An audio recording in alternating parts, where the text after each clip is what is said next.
Hello everybody, once again welcome back to Financeable YouTube channel. Today in this video I'm going to show you how you can draw a fractal in TradingView. So make sure you follow my step till the end.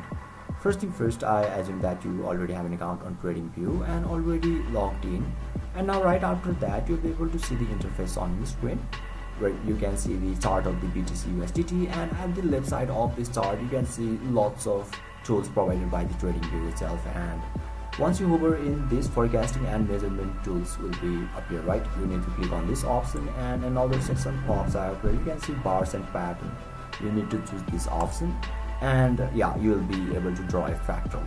So let me show you.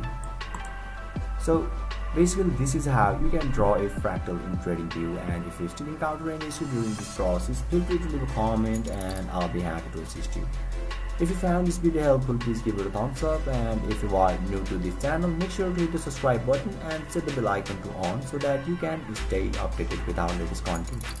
Thank you for watching and I'll see you next time.